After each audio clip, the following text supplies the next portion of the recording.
New York. He's leading one of several congressional investigations. More on that just ahead. And as we mentioned, Trump also lashed out at Arizona Senator John McCain, who died almost 7 months ago. He slammed McCain for passing the Christopher Steele dossier along to the FBI back in 2016, quote, "So it was indeed just proven in court papers that last in his class at Annapolis, John McCain, that sent that fake dossier to the FBI and media hoping to have it printed before the election. He and the Democrats working together failed as usual. Even the fake news refused this garbage." Trump's allegation there is false. NBC News has reported McCain gave the dossier to the FBI in December of 2016. That would be after the presidential election.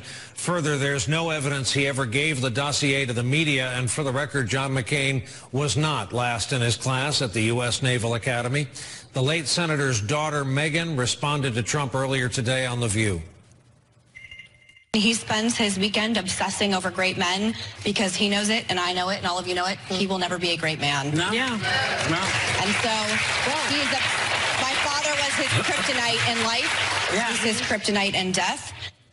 Trump's weekend messages also asked whether the federal government should, quote, "look into why Saturday Night Live is allowed to make fun of him." Also, for the record, the show he apparently saw this weekend was a rerun. And he defended Fox News host Jeanine Pirro, who did not appear on her own show Saturday night following her anti-Muslim comments about a member of Congress. At one point, Trump addressed Fox News directly. Quote, "Fox must stay strong and fight back with vigor. Stop working so hard on being politically correct, which will only bring you down. Be strong and prosper. Be weak and die. They can't beat you. You can only beat yourselves." While the president exhorted a sympathetic cable news channel, he made no mention of the 50 Muslims who were murdered in New Zealand. This followed his statement that he didn't think white nationalists posed a growing threat globally. Yesterday, the acting White House chief of staff defended his boss.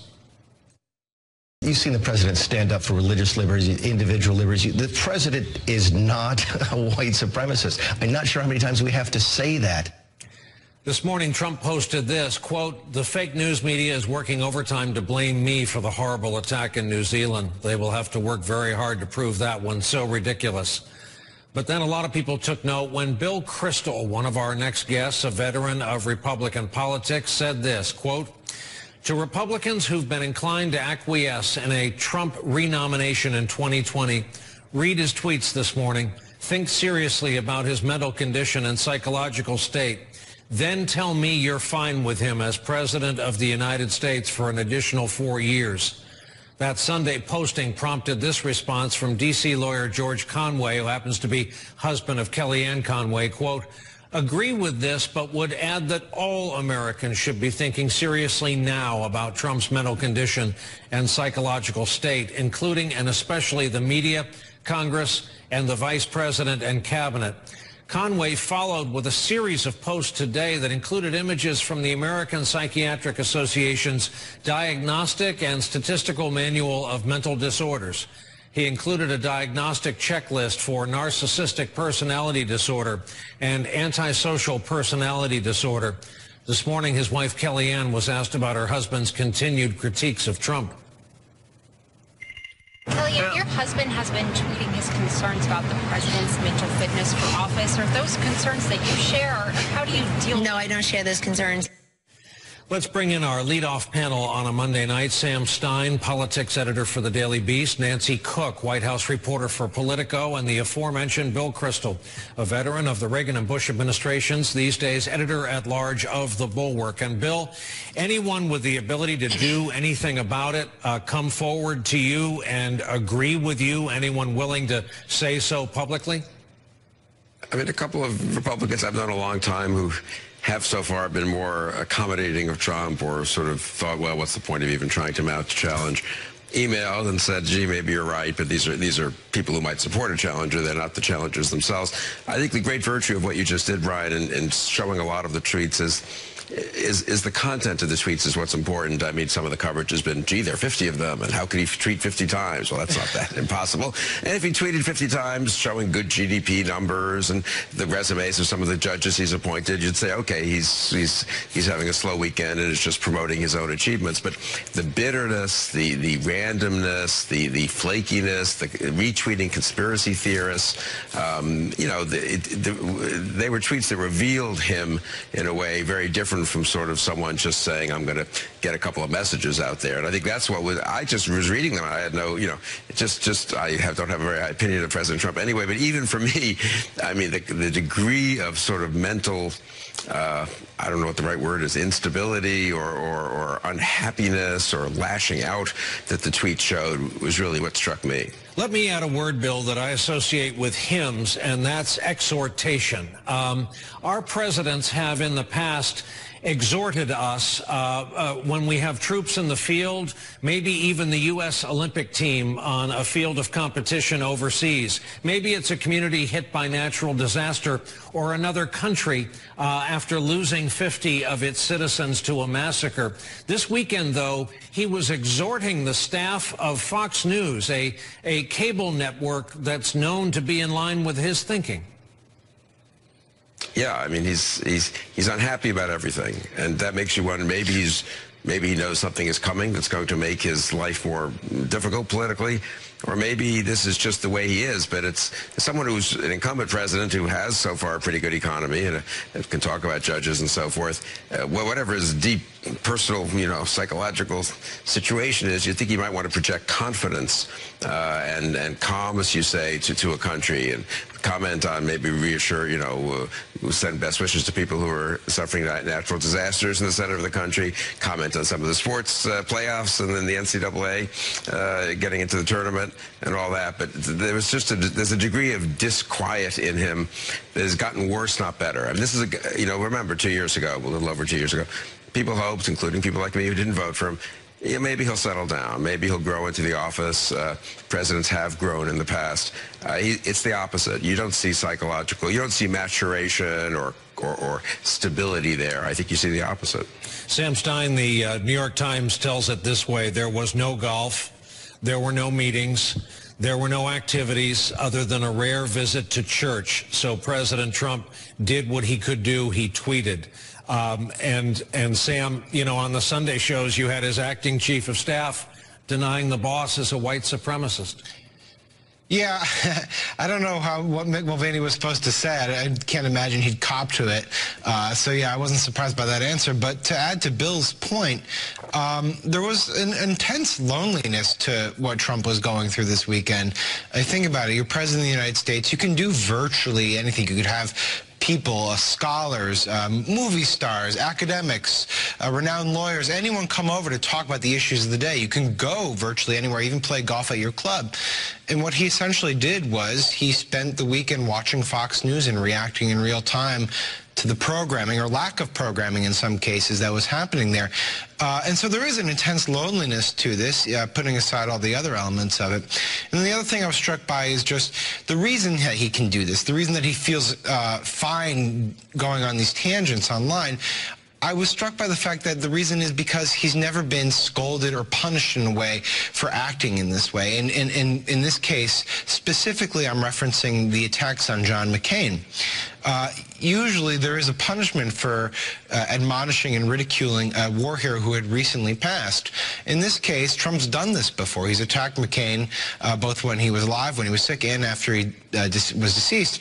And no one ever punished him for it. And in this case, Lindsey Graham, John McCain's best friend in the Senate, did put out a tweet in response, but it was tepid at best, and it never referenced Donald Trump. And so I have to draw to the conclusion that Trump does this stuff because there's no penalty he ever has to pay.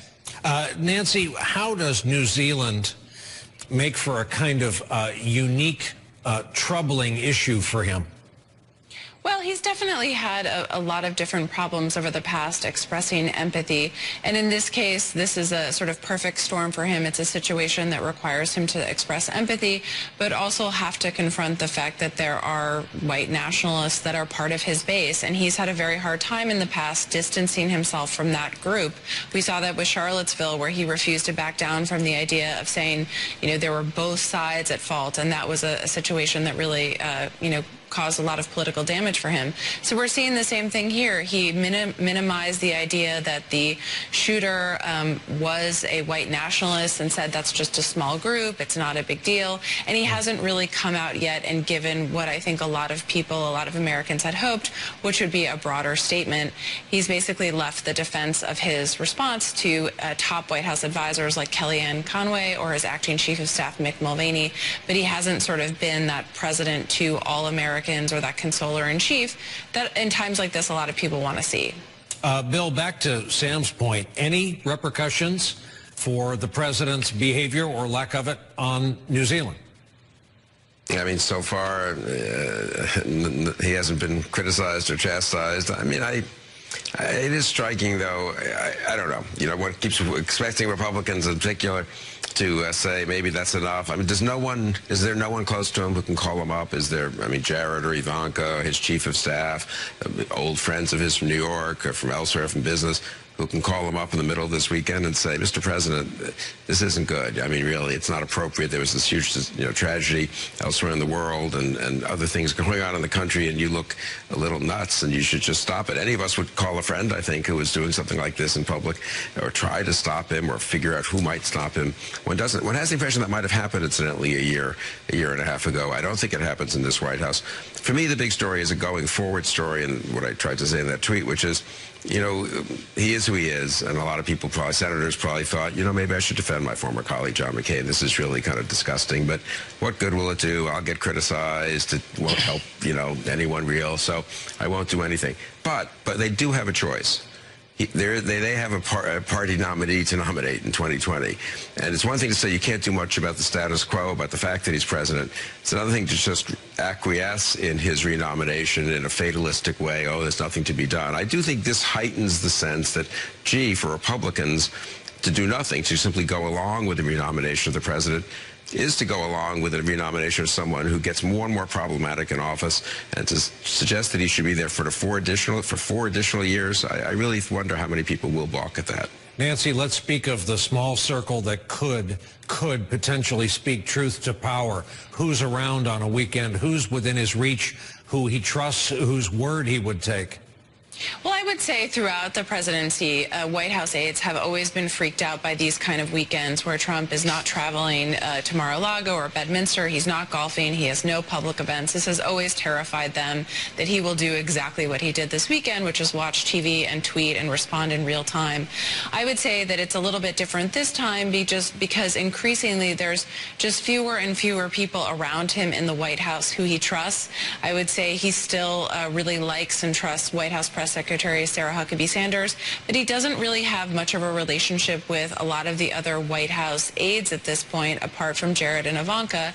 And so he just, you know, it's sort of isolating. And as people have left, we've seen the president prefer to be his own political strategist, his own communications director in the wake of Bill Schein's departure, you know, his own communicator. And he's just taking on those roles without necessarily having the support that you see in the White House. And these types of weekends is when you see that play out in how he's governing. Sam Stein, this may be called a home field advantage, but we do have a pretty vast archive, and we tend to roll tape on the broadcasts that come out of this building, to wit the following piece of evidence. We'll discuss it on the other side. You used to call me on the cell phone. Some people dance like this. Call me on the cell phone.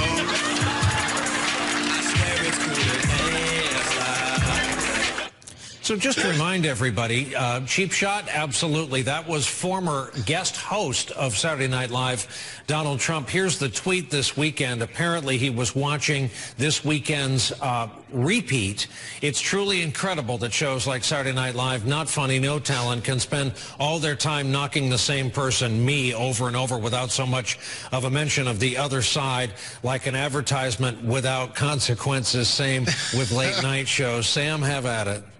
It's just so ridiculous. This was a rerun, but I mean, this is what he does. Whenever something is happening, he takes the posture of the victim here. In this case, he is the victim of, you know, programmers at Saturday Night Live running a rerun episode, apparently.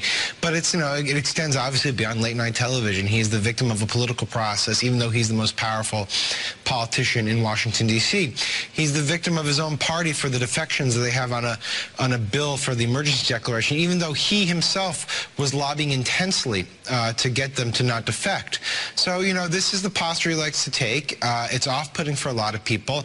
But to go back to my original point is he views it, and the people around him view it as a formula for success. They used it in the 2016 campaign. They're using it again in the 2020 campaign. And until he's proven otherwise, I would expect this type of, you know, victimization and this lashing out on Twitter to continue. And yet, let me echo what some viewers are no doubt saying and thinking. Here we are talking about it. Look what we're not talking about, but we're about to talk about it. After we thank our first segment guests, Sam Stein, Nancy Cook, Bill Kristol. Appreciate you coming on tonight and starting off this week's conversation. And coming up, more on the many legal challenges that may indeed be distracting this president. And later, as Americans hear from the 2020 hopefuls, we look at the money they are raising, the headlines they are making, and not just that, young man, the 11th hour just getting started on a Monday night. You wouldn't accept an insult with the facts here because there is a lot on the table. You were telling them the truth about a lie. No. Well, okay, so yes. Yes. We've gone from Mo Money, Mo Problems to Mo Mueller, Mo Problems. The Beat with Ari Melber, weeknights at 6 on MSNBC.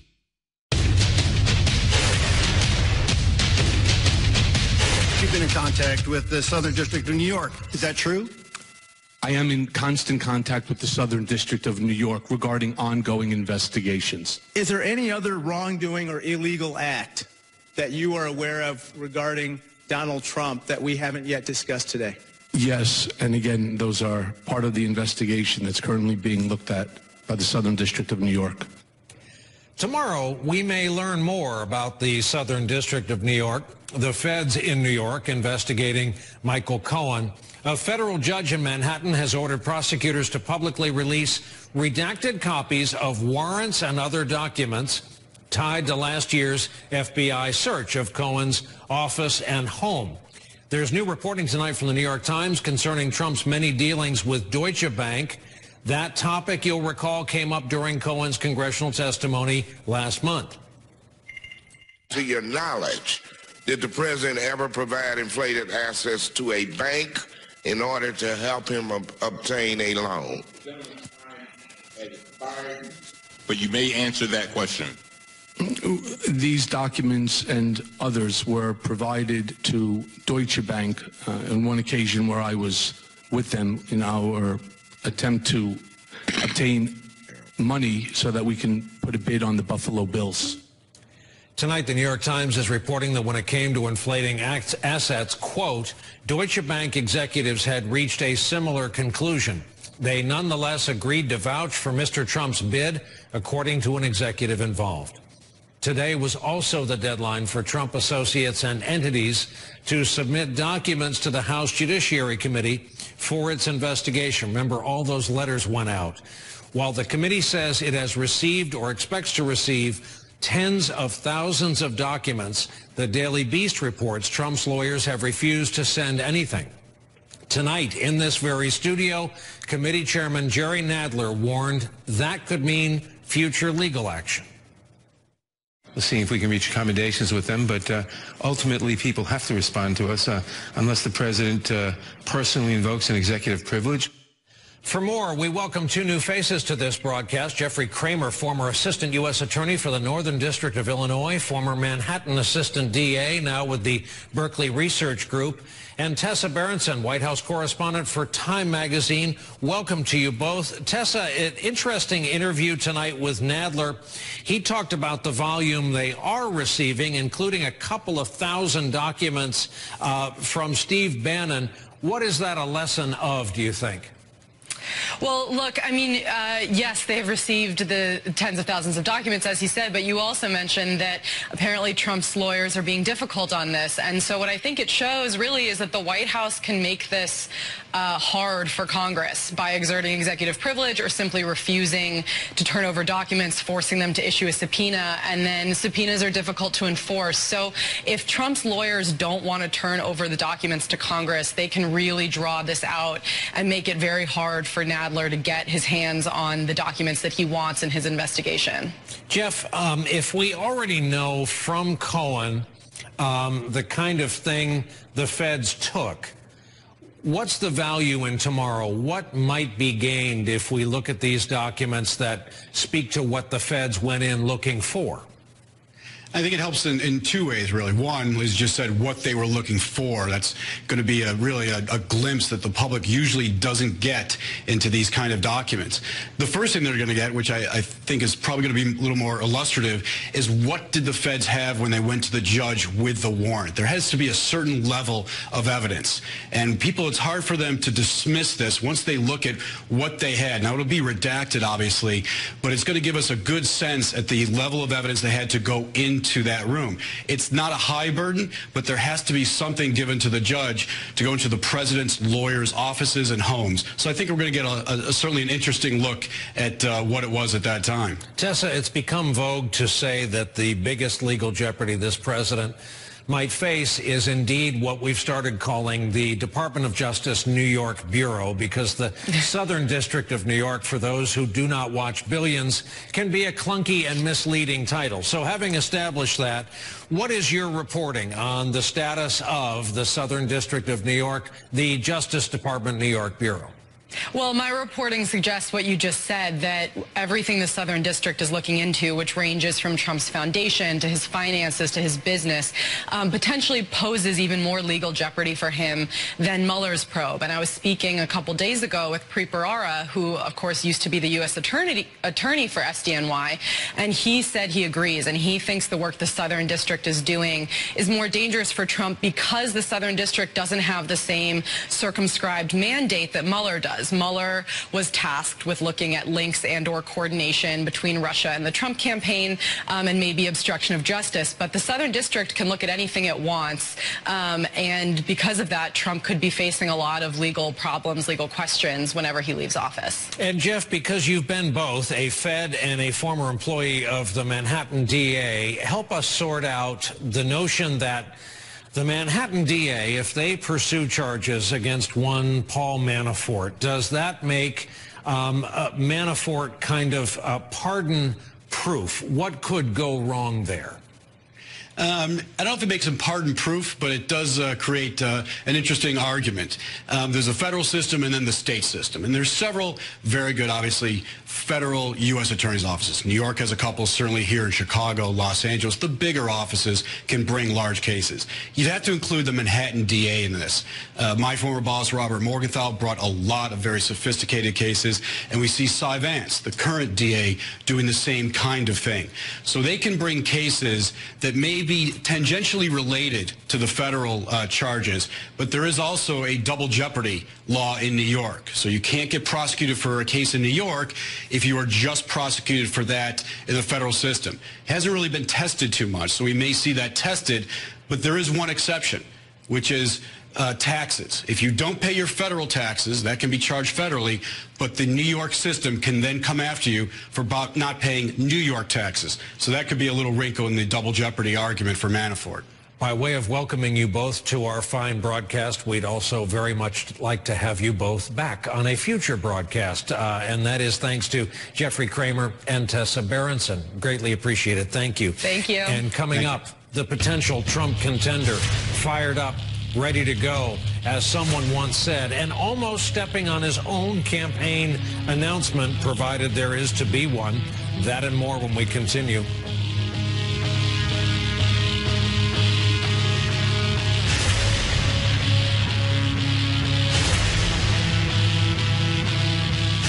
At Safelite Auto Glass, we really pride ourselves on making it easy to get. If anybody who would run.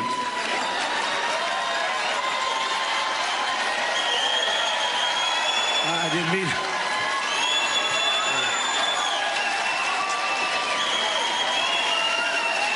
And anybody who would run.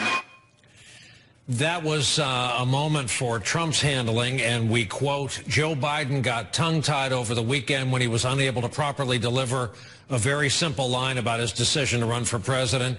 Get used to it, another low IQ individual. Lots to talk about tonight with Ken Thomas, political reporter for the Wall Street Journal, and Laura Barón-López, national political reporter for Politico. Ken, the Biden thing is fraught for a lot of Democrats. There's a whole new generation of voters coming up in the age of social media, quite empowered. They've been told they are the new base of the party. They may not know how Joe Biden dealt with Anita Hill. And Joe Biden's past, as litigated as it has been to old folks like us, is all new to them. Thus, the theory of some Democrats who bemoan this, that Joe Biden standing in the polls may be at its height right now. Yeah, the test of a Biden candidacy is electability. That's going to be the argument, that he's somebody who could unite the divisions in the country, who could, be palatable to Democrats across the board, and frankly could challenge the president in the places that determined the election in 2016, the states that Biden went to repeatedly as President Obama's vice president, states like Wisconsin, Michigan, Pennsylvania, and Ohio. And so the question is whether he will be held accountable for these past votes, for these past policy positions that really have shifted within the party, and whether he'll be held accountable in the way that Hillary Clinton was often, as people perused her past. And that's the issue with Biden. It's really just an electability issue. And Laura, allow me to quote Politico. I figured you would not object. Behind closed doors, the president has fixated on Biden, while top aides have tried to assure their boss that the former vice president is doomed. In recent weeks, Trump has peppered aides on more than one occasion for updates on how Biden is faring in early Democratic primary polls, a sign of just how seriously Trump takes the potential candidacy. Laura, is that because he sees him as a peer, a fellow fighter, a warhorse? It might be that. It also may be just the fact that Biden is at the top of so many of these polls, and right behind him is Bernie Sanders. But unlike Sanders, again, although Biden likes to say that he is among the most progressive that would run or that are running, he is going to have to face a very different Democratic primary than he ever has before. And he is going to appear more centrist, it would seem. And so I think that is why Trump is worried about him, and also worried about Beto O'Rourke. We have seen already a number of Republican groups attacking O'Rourke, probably because they think that he could be a formidable challenge to Trump. But Biden, again, going back to how he will fare in a Democratic primary, he has not been put on the record on a Green New Deal. He has not been put on the record on whether or not he is going to take corporate PAC money or continue to work with big money fundraisers and donors. And so that's going to be a whole new world for him. And Ken, let's be honest, there's no fire quite like blue on blue, friendly fire. Joe Biden could get savaged, and not a word of it could come from Republicans. Right. I mean, if he runs, he will be the establishment candidate. And in this primary, in this environment, if you're that establishment figure, you're going to have to answer a lot of questions, and you'll have a lot of incoming. He's also going to be, when he gets in, likely at the top of the polls, perhaps challenged by Sanders.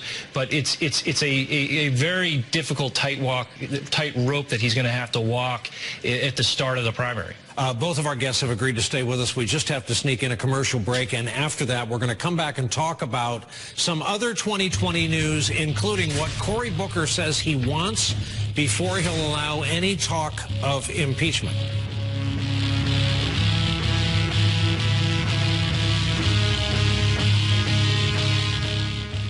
When you run from national, it's kind of like this council investigation. Let's let him finish his work and then make our determinations after that. Our own Chris Matthews of New Jersey. Earlier today in Davenport, Iowa, Senator Booker also criticized Trump's foreign policy. Has weakened our nation abroad. Has weakened our alliances, which make us strong.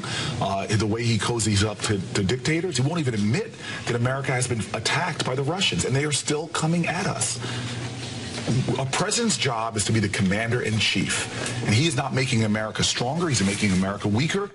And meanwhile, there's this. Newly announced Democratic candidate Beto O'Rourke released fundraising numbers today that show he raised $6.1 million in the first 24 hours after his announcement.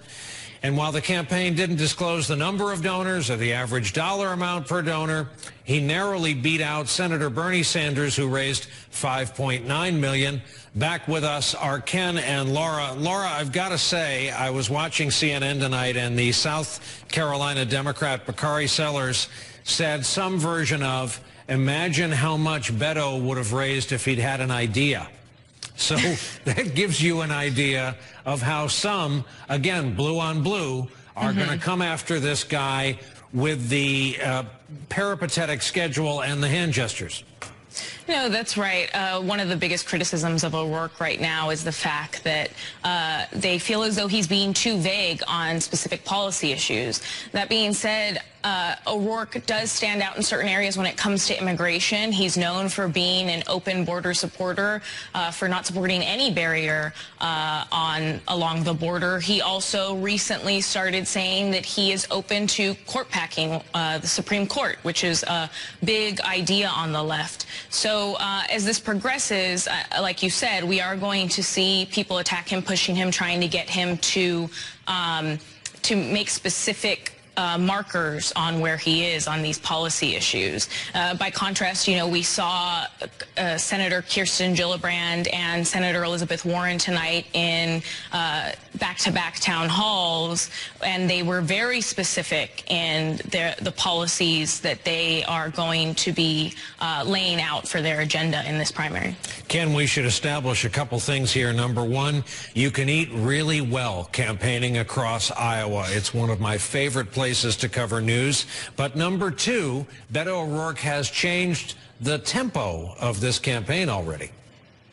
Yeah, he certainly has. I thought that was one of the more significant aspects of his launch.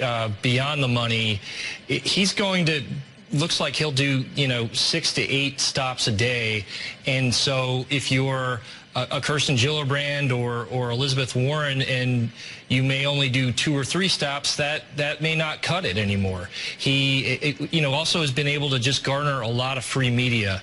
There's been a lot of interest in his appearances. And when I was in Iowa earlier this month, there was just a lot of interest in waiting for him to get in and what he would be like, and his name just constantly comes up. So I think the tempo will change, and the others will have to, follow through. Laura, is the Green New Deal becoming one of those kind of bellwether issues? I think it's definitely becoming a litmus test among the primary voters. I mean, it's also an issue that we're seeing trickle down all the way to what are going to be competitive House races. It's something that has definitely become a rallying cry amongst progressive groups. And just going back to what we were discussing earlier about how Biden will fare in this type of Democratic primary, and even candidates like Beto O'Rourke, is that they don't only have to deal with the candidates that they're running against, the very progressive Warren and Sanders of the world, but they also have to deal with a very new progressive liberal base and outside groups. We're talking about groups like Indivisible and groups like Justice Democrats and the these very aggressive grassroots efforts that are across the country and that will be holding their feet to the fire on a variety of policy issues. You're absolutely right about that. Our thanks to two campaign veterans tonight, Ken Thomas and Laura Barone-Lopez. Thank you both very much for coming on the broadcast. Excuse me. Coming up, the unusual promise New Zealand's Prime Minister is making to the people there just days after 50 people were killed in attacks on two mosques.